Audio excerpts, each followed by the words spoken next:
Salut tout le monde et bienvenue dans une nouvelle vidéo lecture.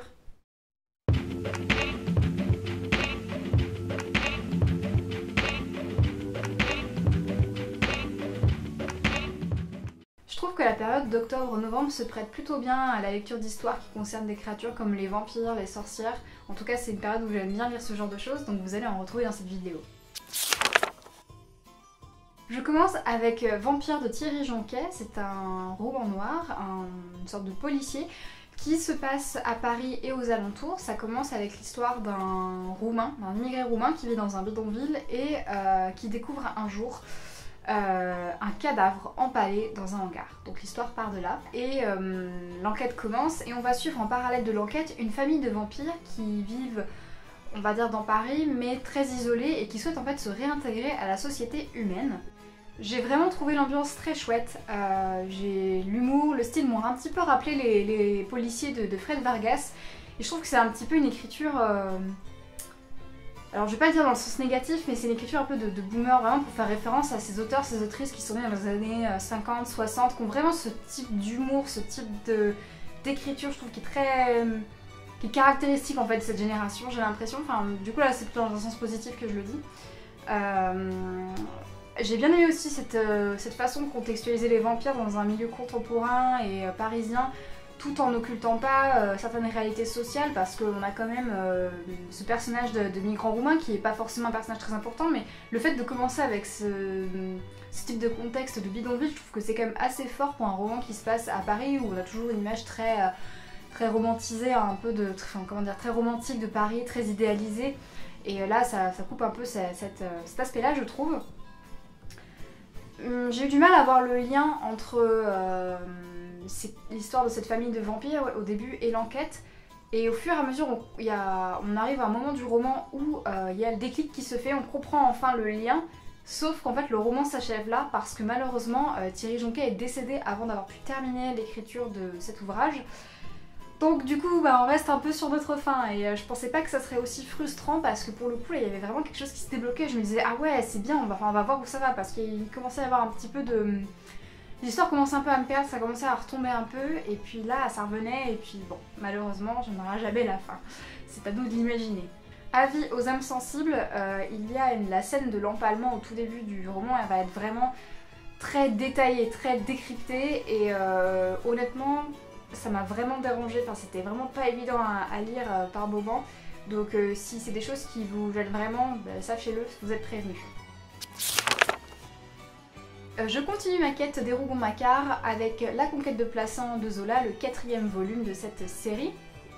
Donc on va suivre cette fois-ci la famille Desmouret, donc surtout les parents, donc Marthe et François, qui vont accueillir dans leur maison le prêtre Faujas et sa mère qui viennent s'installer à Plassans. Et on va suivre en fait l'ascension de ce prêtre de Faujas dans cette ville Plassans. Donc Plassans c'est Aix-en-Provence, hein, si vous ne le saviez pas, c'est une autre appellation que Zola utilise. Et on va voir comment il va prendre possession de la ville, comment il va développer son influence, mais également on va voir comment cette influence elle se traduit directement dans la maison Desmouret qui va peu à peu devenir la maison de l'abbé Faujas. Alors cette conquête de la maison, c'est vraiment un aspect que j'ai trouvé très intéressant dans le roman parce qu'on va le voir se développer au fur et à mesure. On va d'abord voir une espèce de rupture au sein de la famille Desmouret. Les enfants vont être envoyés ailleurs par les parents suite à des suggestions de Faujas ou de sa famille. On va avoir une rupture dans le couple de Marthe et François.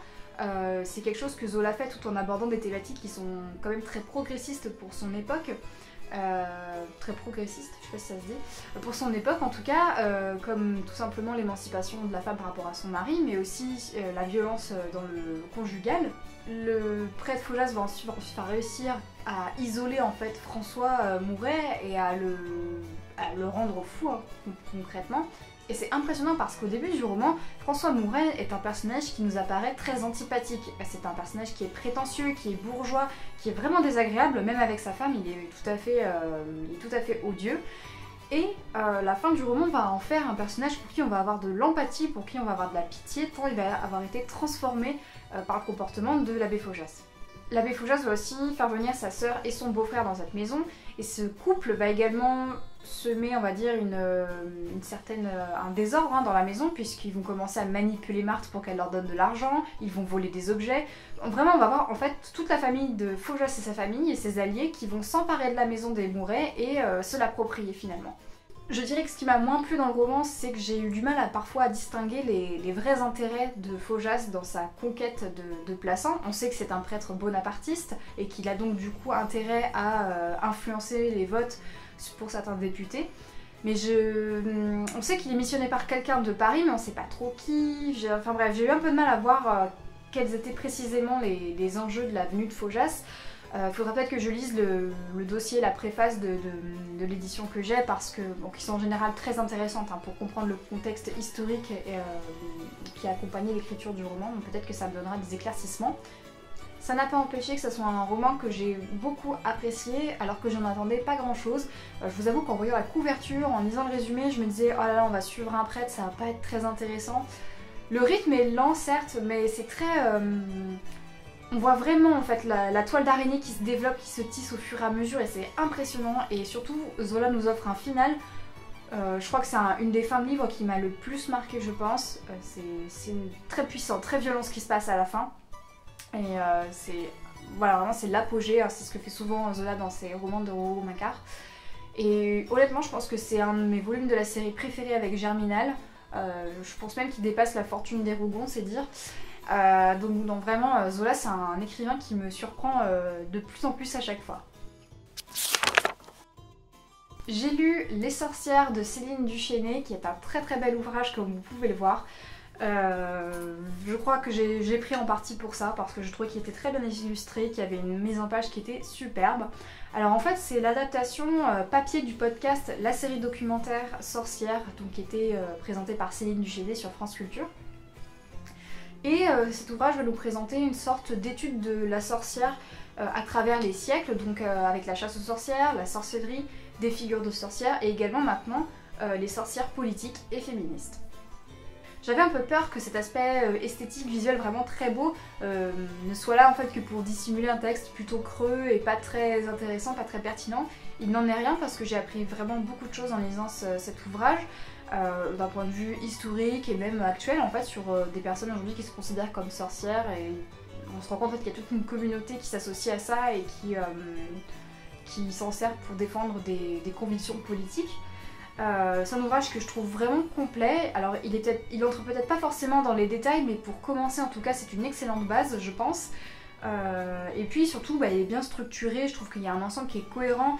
Parce que j'avais un peu peur de ça, voilà, qu'il y ait un peu des informations balancées en vrac et qu'il n'y ait pas forcément une ligne directrice. Là il y a quand même une cohérence et une vraie conclusion qui est apportée à l'ouvrage, donc je trouve que c'était un très bon livre et je vous le recommande chaudement. J'ai entamé Fable le volume 1, qui est un comics écrit par Bill Willingham et accompagné des illustratrices Lan Medina, Mark Buckingham, Steve Leialoha et Craig Hamilton. Alors, comme son titre l'indique, c'est une bande dessinée qui reprend des personnages de contes et de fables qui ont tous été chassés de leur territoire par une entité maléfique commune qui les a tous chassés. Et pour survivre, ils n'ont pas d'autre choix que de se rassembler en communauté dans un quartier new-yorkais qui s'appelle Fableville et former donc la communauté Les Fables. Dans ce volume 1, il y a plusieurs histoires qui vont se suivre et qui sont surtout concentrées sur les deux personnages principaux que sont Blanche-Neige, donc Snow dans la version originale, et Bigby, le détective. Bigby en fait c'est le grand méchant loup qu'on retrouve dans plusieurs histoires, Les Trois Petits Cochons, Le Chaperon Rouge, qui est devenu en fait un détective un petit peu pour... c'est une forme de rédemption. Et cet ouvrage a été une très très bonne surprise parce que bon, je partais avec des a priori sur l'écriture de Bill Willingham, c'est-à-dire que bon, c'est quand même un comic qui s'inspire, je dirais, des romans noirs un petit peu, et du coup on sait que ces histoires-là en général sont empreintes d'un certain sexisme et d'une certaine misogynie, et c'est le cas quand même dans l'œuvre de Willingham, je trouve tout de même. Mais ça reste, on va dire, tolérable, si ça peut être tolérable. Mais c'est surtout qu'il dit beaucoup de choses très intéressantes. Il y a vraiment des histoires que j'ai trouvées très prenante, notamment une adaptation de La ferme des animaux de George Orwell, où il reprend en fait cette histoire-là, puisque dans Fableville, tous les fables ne sont pas là en fait. Il n'y a que les fables qui ont une apparence humaine ou qui peuvent se transformer en êtres humains qui sont présents. Donc c'est-à-dire que tous les fables qui n'ont pas une apparence humaine sont isolés dans un endroit qui s'appelle la ferme, et ils sont tous isolés là, et en fait ça ne convient pas à la plupart d'entre eux qui se sentent rejetés, qui n'ont pas l'impression de pouvoir vivre la même vie que les autres. Et donc il va y avoir toute une histoire par rapport à ça, qui reprend en fait le mythe d'Orwell tout en introduisant des termes comme le spécisme ou des choses comme ça. Je trouvais que c'était vraiment très intéressant et bien mené. Et puis même en général je trouve que les histoires sont plutôt bien vues. C'est amusant de voir en fait tous ces personnages de contes, de fables qui sont dans une réalité bien plus triste, bien plus morne, voir toutes les désillusions auxquelles ils font face. Par exemple, les princes charmants de Cendrillon, d'Aurore ou de Blanche-Neige sont en fait une seule et même personne, le prince charmant, qui est en fait loin d'être si charmant que ça, puisque toutes ces princesses sont divorcées de ce prince, il cherche uniquement à... il utilise des femmes en fait pour récupérer l'argent de ces femmes-là. Vraiment, il passe pour un personnage totalement odieux. Vraiment, on voit tout un désenchantement de ces personnages, on voit, il y a des meurtres, c'est un lieu qui est sombre, on voit de la cupidité. C'est un univers très particulier mais que j'ai trouvé bien mené et très intéressant, et moi je me suis tournée vers Fable de base parce que il a été adapté en jeu vidéo, et ça a été adapté, c'est The Wolf Among Us, l'adaptation vidéoludique de ce comic, et c'est un de mes jeux préférés, vraiment c'est un jeu dont j'adore l'univers, dont j'aime beaucoup la noirceur on va dire, et je l'ai vraiment retrouvé en lisant l'œuvre de Willingham, donc j'ai trouvé ça très bien mené, je suis curieuse de voir la suite, voilà. J'ai lu Dracula l'immortel de Dag Rostoker et de Jan Holt. C'est censé être une suite du vrai Dracula qui, si vous ne le savez pas, est un de mes romans préférés. Donc écrit par l'arrière-petit-neveu de Bram Stoker, donc l'auteur de Dracula, et donc son arrière-petit-neveu Dag Rostoker, et un spécialiste du vampire, Jan Holt. Alors, quand j'ai commencé ce livre, j'ai lu l'avant-propos qui m'a fait un peu sourire, parce que dans l'avant-propos, donc c'est écrit par Dag Rostoker, et qui dit que... qui méprise ouvertement, on va dire, les vampires dans la culture populaire, en disant que ils ont dénaturé le vampire de Bram Stoker, que c'est voilà, une honte, etc. Bon, c'est une proposition qui est assez compréhensible pour quelqu'un qui est de la famille de cet auteur. Je crois qu'il y a un peu les mêmes histoires autour des ouvrages de Tolkien et sa famille. Mais ça m'a fait vraiment sourire parce que quand j'ai commencé à lire le livre, j'ai vraiment trouvé que c'était assez gonflé. Je trouve que c'est ironique parce que pour un livre qui se veut être une suite officielle du mythe de Dracula, j'ai plus une impression de lire une fiction, et dans le mauvais sens du terme, vraiment quelque chose de mal écrit, de mal mené, etc. Et de très... ouais, j'ai vraiment l'impression d'écrire quelque chose d'un fanboy, quoi. Vraiment, c'est très... je l'ai vraiment vu comme ça. Et déjà, il y a le choix d'une narration omnisciente que je trouve un petit peu étonnante. Je trouve que c'est peu subtil parce qu'on sait que Dracula de Bram Stoker est écrit avec des journaux en fait, c'est des lettres et des journaux des personnages qu'on va entrecouper, et du coup ça crée un suspense, ça crée une tension pour le lecteur parce qu'on ne sait pas tout ce qui se passe, on a de la peur, on a de l'appréhension, et là on perd complètement cet aspect là dans la suite.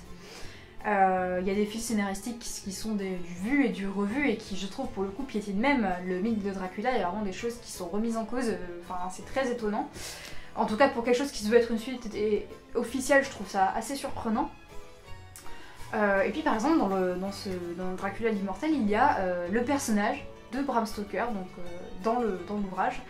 Et j'ai pas trop compris en fait, ça sort un peu de nulle part, et puis on sent vraiment que c'est pour l'encenser. Vraiment, il y a des pages, c'est pas un personnage qui sert à grand chose dans l'histoire, il est juste là en fait pour rappeler que c'est lui l'auteur original de Dracula, que c'est un grand écrivain qui a été malheureusement occulté par Oscar Wilde, trop une histoire trop triste, bref. Là vraiment on sent le fanboy qui parle, on sent l'arrière-petit-neveu qui parle, et je trouve que c'est pas très crédible, et surtout que le personnage de Bram Stoker, ça aurait pu être intéressant de le mettre, mais il n'apporte rien à l'histoire, vraiment. J'ai bien failli arrêter cette lecture avant la fin, je me suis vraiment forcée à aller jusqu'à la page 100, puis la page 200, et ça décollait pas, et je me disais mais qu'est-ce que je fais, est-ce que je l'arrête, est-ce que je continue, puis je me suis dit bon, arrêtons de le prendre comme une suite officielle, arrêtons de le prendre un peu au sérieux, parce que ce roman se veut sérieux alors qu'on peut pas le prendre au sérieux en fait, c'est pas possible vu les lourdeurs scénaristiques, vu les facilités d'écriture dans lesquelles il tombe, Et je me suis dit on va juste le prendre en fait pour une fanfiction sympa et ça passe beaucoup mieux d'un coup, ça passe beaucoup mieux parce qu'on n'a plus toutes ces attentes autour du roman. Mais tout de même, il cumule quand même pas mal, il cumule les tares je trouve parce qu'il est pas exempt de clichés sexistes, notamment sur le personnage de Mina Harker. Alors Dracula de base est un roman qui est sexiste hein, parce que c'est dans le romantisme forcément il y a une image de la femme qui est binaire, hein. Soit c'est une femme qui est toute fragile, toute une petite chose qui ne veut pas se défendre, ou alors c'est une créature, on va dire, érotisée de séduction qui est dangereuse et qui est mortelle pour l'homme. Voilà, c'est ça l'image de la femme, en tout cas comme je le vois dans le romantisme. Donc forcément dans Dracula c'est comme ça, mais on pouvait s'attendre à ce qu'une suite officielle justement adapte un peu ce contour-là, parce que c'est clairement pas un ouvrage qu'on peut ancrer dans le romantisme, même pas du tout. Donc là, les clichés, ça marche plus quoi, c'est plus possible. Donc voilà, très mauvaise lecture. J'avais ça dans ma bibliothèque depuis des années et en fait je crois qu'il aurait dû y rester, mais bon, au moins je l'ai lu et je sais ce qu'il en est. J'ai lu Sororité, qui est un ouvrage créé par un collectif mené par Chloé Delhomme. Alors dedans il y a Juliette Armanet, Lorraine Bastide, ou Bastide, je ne suis pas sûre, Iris Bray, Estelle Sarabul, Rebecca Chaillon, Jeanne Chéral, Alice Coffin, Camille Froide-Vométeri, Kiemis, Lolo Lafont, Fatima Wassak, Ovidi, Lydie Salver, Emma Boula, Soumaoro. Donc c'est un recueil de textes autour du thème de la sororité, vous l'aurez compris, et de ce qu'elle évoque pour les participantes. Alors on va retrouver des récits, des réflexions, des fictions, des poèmes et même des chansons. J'ai beaucoup aimé les textes de Kiemis notamment, c'est une blogueuse engagée dont je vous ai déjà parlé. Elle a écrit un recueil à nos humanités révoltées qui est très très beau. Et là encore j'ai beaucoup aimé son texte, il n'était pas forcément un poème, enfin c'était plus un récit de vie mais avec entrecoupé de micro-poèmes je dirais, enfin de petits poèmes tout simplement. Et surtout le texte d'Alice Coffin que j'ai vraiment trouvé très intéressant et très pertinent. Elle va en fait mener une forme d'expérience hein, si on veut avec plusieurs femmes qui l'ont ouvertement critiquée médiatiquement. Et elle va essayer de comprendre ce qui a amené ces femmes à la critiquer, à se poser la question de est-ce que... du regard en fait des hommes sur les femmes poétiques, mais aussi de pourquoi la sororité n'a pas forcément eu lieu quand ces femmes ont critiqué son travail, comment elles ont même renié hein, ce que faisait Alice Coffin de façon assez violente. Et même je crois que ça a généré du harcèlement il me semble de son côté, enfin bref, elle revient un peu là-dessus, elle a essayé de discuter avec ces femmes-là de pourquoi elles avaient réagi comme ça, etc. Et discuter un petit peu sur la place en fait des femmes dans les médias. Et j'ai vraiment trouvé que c'était très intéressant parce que elle est clairement pas... On sait qu'elle est en désaccord avec les femmes qu'elle va rencontrer, mais elle essaye un peu de dépasser ça pour voir, pour comprendre tous les fils dont je vous parlais avant. Et vraiment j'ai trouvé ça vraiment intéressant et ça m'a donné très très envie de lire le Génie lesbien que je veux lire depuis longtemps, j'attends juste qu'il sorte en poche. Donc voilà, j'ai vraiment trouvé que c'était un très chouette, une belle initiative de faire ce recueil là, de parler un peu de sororité. Voilà. Merci d'avoir suivi cette vidéo lecture, n'hésitez pas à me dire si vous avez déjà lu ces livres ou si vous avez des recommandations à me faire et on se retrouve pour une prochaine vidéo. Salut!